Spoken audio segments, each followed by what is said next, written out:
Hello, I'm Daljit Dhaliwal in Washington, D.C. The main stories brought to you by Al Jazeera. The Taliban has told Al Jazeera that it's aiming to unleash a wave of suicide attacks during next week's parliamentary elections in Afghanistan. The warning was given during filming at a Taliban training camp. It comes as the government admits that it will have to close more polling stations because of the security situation. An internal investigation by BP has concluded that decisions by multiple companies led to the Gulf of Mexico oil disaster.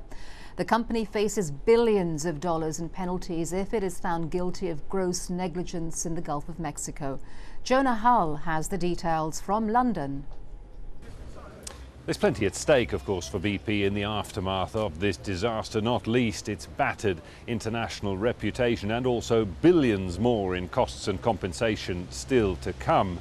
It's also keen to counter a widespread sentiment in certain quarters of the United States that BP was solely responsible for the disaster, and that's something it hopes this report will turn around, particularly in the light of certain ongoing investigations, a national commission report due to be handed to President Obama in mid-January, a joint congressional investigation, and also that criminal investigation under the US Department of Justice.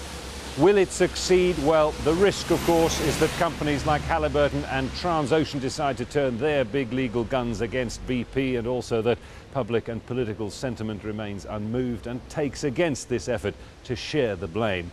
Perhaps BP's best hope is that the report is simply received in the manner that it was intended and presented, as thorough and impartial, and that it seemed to prove BP's central point that it was not alone responsible.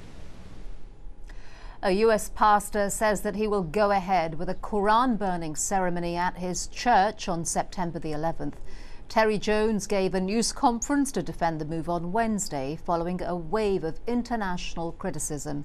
US officials say that they are concerned that the event could provoke a violent backlash.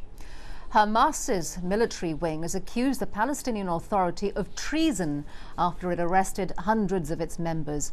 It says that the Western-backed authority would become its next target if any of the detainees were handed over to Israel.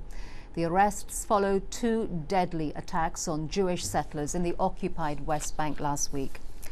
And those are the top stories, but don't forget that you can keep up to date with all of the news on our website at aljazeera.net/English. That's aljazeera.net/English.